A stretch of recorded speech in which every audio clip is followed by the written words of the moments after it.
Okay, it is my pleasure to welcome Nergal back to the show just ahead of your new special. Behemoth.live is the place to get your tickets for In Absentia Dei. Have I said that right? I've said that wrong, haven't I? Day? No, day. It's Day. Got it. Almost perfect. Perfect. So can you tell us a bit about that title before we get into the exciting stuff?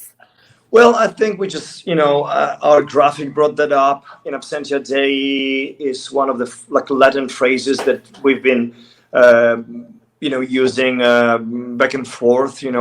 I believe it's a quote from one of our lyrics, but it's one of the statements and maxims that we've been using occasionally, and it just felt right. It sounds very anthemic and it just makes a proper sense for this kind of event. It means in the absence of God. For me, it's all about just an assembly, a gathering of individuals that think for themselves, and again, just to underline the rebellious spirit of our element, of what we are, who we are, how we act, how we live our lives. I think it was just a spot on description for this unprecedented event that is happening shortly.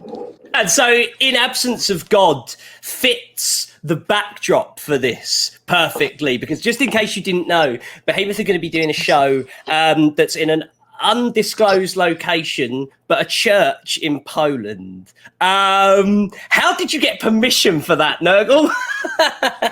It's a secular building by now, right. So it's secularized. I guess that's the proper term for when the sacral building becomes secular, and and you can pretty much do whatever you want with it. You're from UK, correct? Yes, yeah. So it's no news for you, because UK is all over.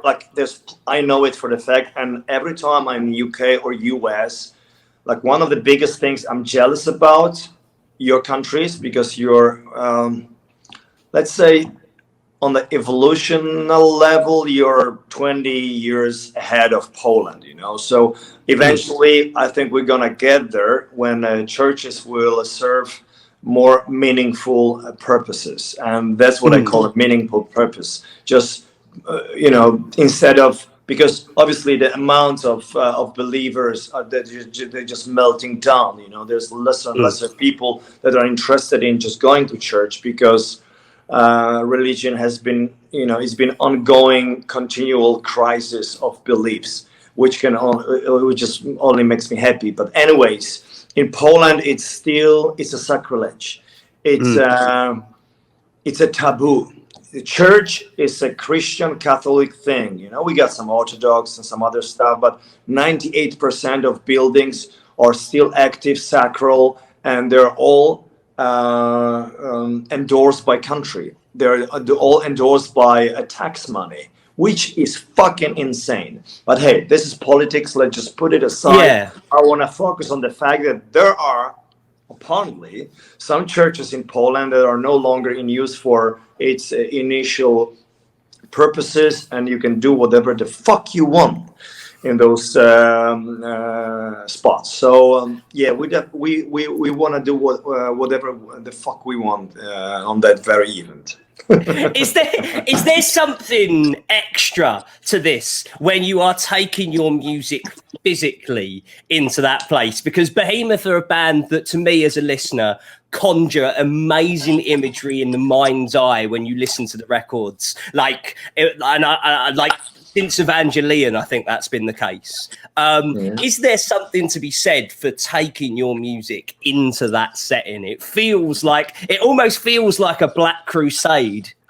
It does. It's. I honestly can say that we seriously are outdoing ourselves. Not just when it comes to selection of songs, and just digging deep in the past, and some of the songs, to play them again, it's super challenging. You know what I mean? Sometimes, the song is so ancient that it's like, holy shit, it's gonna just collapse, when we touch it. It's like with the old houses, right? Still, you need to fix it, so it suits today's standards. because obviously we play a little better than we used to, let's say 25 years ago. Then there's songs, from like Apostasy era that are, oh man, there's so much of a gymnastics for me to pull it off, but it's so worth. So the selection of songs is a challenge. The location is a challenge. And all the theatrics and the things that we wrap the show up with is another massive challenge. And don't ask me details because, even if you fucking squeeze my balls, I'm not gonna spoil anything because, it's like some of the stuff is still on the verge of, can we physically do it? Let's see, when it happens, you know what I mean? It's like, I truly believe that we're going to pull it off and it's going to be truly epic. And I really want people to leave that event with the feeling and with this reflection in the head. Holy shit, they did it. They did it again. They did it. So, to all of you out there, people, legions and all the fans, cross fingers because it ain't easy. What you'll see, you're like, holy shit, it's like these guys are really invested a lot, not just money, because it's a shitload of money that we had to put up front to make that happen. I'm very positive about that because I'm happy to see the numbers, the sales numbers, and they're like really going well. So I think we're close to payoff. We're close. We're close to even, which is already a success. If I don't earn a dime on that show, I don't care. I just want to make sure, everyone gets paid. Finally, we could get our tax, our pilot people, everyone, they're earning money, because they've been like not earning money for months now. So this is awesome. And we want to deliver art, we want to deliver magic.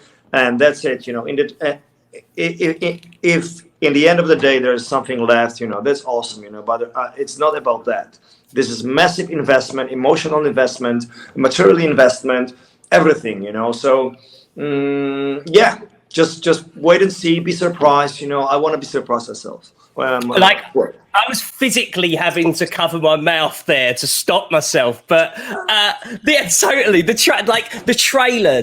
Like, do you ever see a trailer for a movie and it just sucks you straight in? Like, totally, you see it and you're like, that. I want that. Well, there was Batman last Saturday. Fuck me, I went from like whatever Twilight guy to like holy shit. And the day before you dropped the trailer for this, and this fascinates me, Nergal, because I've been saying since the start of lockdown that there is the opportunity now for us to bands almost make their own like HBO specials to replace the live album. Like, are you a pro wrestling guy, Nergal? Wrestling? No, not at all. Right. Stick with me for a second then, right? The Undertaker retired this year, right? And because in-ring stuff with no crowd has a kind of weirdness to it, they had his final match in a graveyard, right? Completely filmed like a special, and he ended by driving off on his motorbike into the moonlight. Now, we are used to seeing bands on a stage. Is there a lot to be said for taking the music to an environment, especially Behemoth, and especially what this looks like? Is there a lot to be said for creating something beyond what we have usually seen? First of all, I must say that what you said about the Undertaker, I know I'm familiar with the character. I know who he is. I got a lot of comparisons, when I wear my hat and makeup, I get that often. But I bet that I'm like 3 times smaller than Undertaker in real. But anyways, I love the scenery. I already have. I didn't see the fight, but I have it in my, in my head now, and it really triggers some other ideas again. So thanks for that. It's a good tip for the future. Got it. But let's start with this. Even that we have this is exactly what you said, and I agree with that. I start missing shows big time now. a festival season and so on. But I'm an optimist, but I'm also a big realist. You know, I don't think anything happens until like mid 2021. I think like maybe full on we are back, you know, in business into 2022, which I hope for. But this is what it is now. Deal with it. You know, we got new circumstances, we got new environment. So you can either just sit and whine and cry like a baby, or you can do something with the situation and just fucking bust your balls, bust your creativity, and deliver something out of this world, because this world is somewhere else now. It feels like, you know, we're on a different planet. There's so many limitations. They're like, holy shit, you know, is this what my life is gonna be from now on? So considering this, which is not what we're used to, we need to either accommodate or just step aside, you know. So Behemoth obviously will accommodate, but on its own terms. So if you ask me what I mean, is that I've never seen one single online show since the beginning of pandemic, because I don't think of anything that I could be least interested.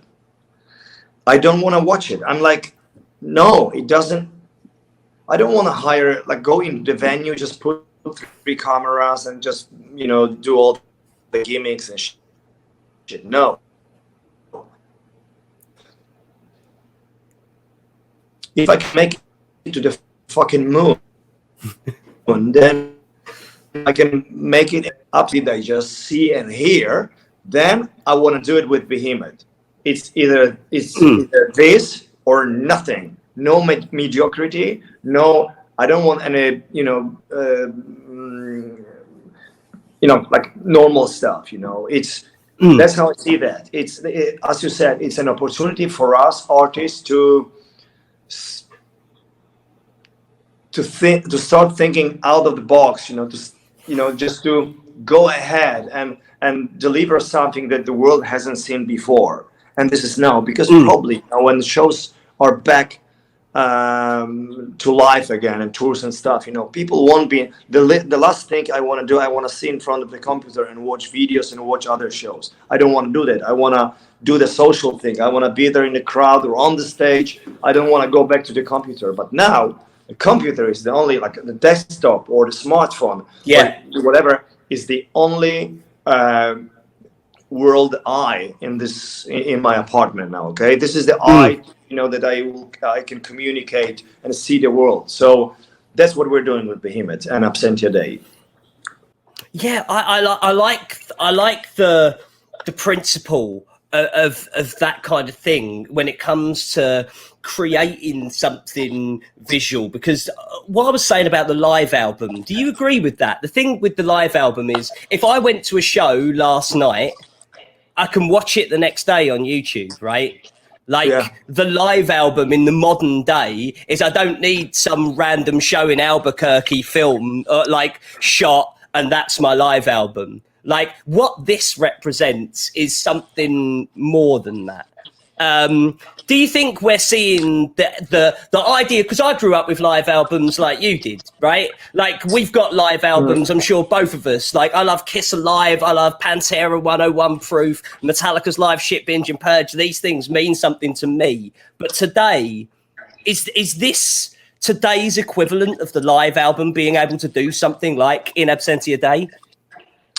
I think it's something more. It's that's why we refuse to call it Behemoth Live or online show. I don't want to do that, you know. So that's what I told you before. I don't want to be one of those fans. With all due respect, you know, I'm like, you do whatever you want, but Behemoth, no. We either do something absolutely extraordinary or we don't do anything. So I don't think it's an equivalent of a live show. So maybe this is the only time we're doing it in a lifetime, because I hope that, you know, one day we can start doing tours again and just, you know, it's going to be back to normal, or maybe not, I don't know. But if this is the only opportunity, let's invest all the artillery we have here and just make it as memorable as we can for everyone out there. So, and what you said about live records, I agree. I grew up on them, Live After Death, and several others. I love them. Or even DSI, and like Morbid Angel live albums, not the best live albums, but to me, I love them. A lot of sense. But for years now, when, like all the YouTubes and like people fucking recording everything on their smartphones, there's no fucking sense to buy or watch DVDs. I hardly ever do that. And I think Messe Noir live album that released a couple of years ago after the Satanist cycle was the very last moment that I saw, like, oh shit, maybe this is the last time we're ever releasing a live album, because I kind of lose interest in that, and I don't want to feed people with that stuff, because I want them to come to the show. I want them to confront art, in a real lifetime, and that's what Behemoth was good at. But in Absentia Dei, that's why we decided to call it a live cinematic experience. It's not a movie, it's not a theater play, it's not a show. Then what's that? Go, I like it. Watch it, and judge with your own eyes and ears, and tell me if you dig it, because I truly hope you will. Right. I'm not going to ask you anything about it, because I'll catch up with you afterwards, and then I'll have a million questions about it once I've seen it. What I do want to ask you, though, is did you pick Imperial Triumphant, Nergal? I'm obsessed with that record. Mea culpa. That's my fault. I love it. Like, what a band. I remember I saw them at Roadburn 2 years ago, and I was like, wow, this is something. And like every time I check out new bands, I easily get bored, so I always, like those who stay in my memory are like, holy shit, it's like, if we have a chance to take them on tour, let's do it. And now I was approached by Adam Foster, our manager, and it's like, yeah, let's do a support. I'm like, what do you mean support? Yeah, it makes sense to have a support band. I'm like, and then like the first thought was like, Imperial Triumphant. They just have a new record. I'm in touch with the guys. They're so innovative. They're so avant-garde-ish. Fucking, I don't know. They're just something else. And it's a very demanding music. It's so, I think it's very disturbing at the same time. And I couldn't. If I'm interested in something, this is it. I don't want like an easy listen bullshit band, to open for us. I don't want that. I want people to go like, holy shit, what did we just fucking see? And next is Behemoth. So I really hope that next time we're on tour, Imperial Triumphant is with us. Oh man, I tell you, so I spoke to Zach yesterday. You'll all get to see that interview in the next couple of days. I spoke to Zach yesterday, and I described the album as like drowning in the last scene in Rosemary's Baby for an hour. Like, it's so sick. Nergal, thank you for putting this together. I cannot wait to see what you come up with. September the 5th. Behemoth.live, In Absentia Dei. Get your tickets and come back and see us afterwards, and then I'll have a million questions for you. Absolutely. We have a deal, man. Yeah, you know it. Nice one, Nergal. Don't forget to like and share this video, and join me on Twitch every Tuesday, Friday and Saturday for guest hangouts, new music votes, tier lists, band-specific competitions, weekly merch roundups, and much, much more. That's twitch.tv/Mosh Talks. Find the link in the description below. Don't forget to subscribe to this channel, and I'll see you on KNOTFEST.com for all of the latest news, features, and much more from the worlds of rock, metal, and beyond.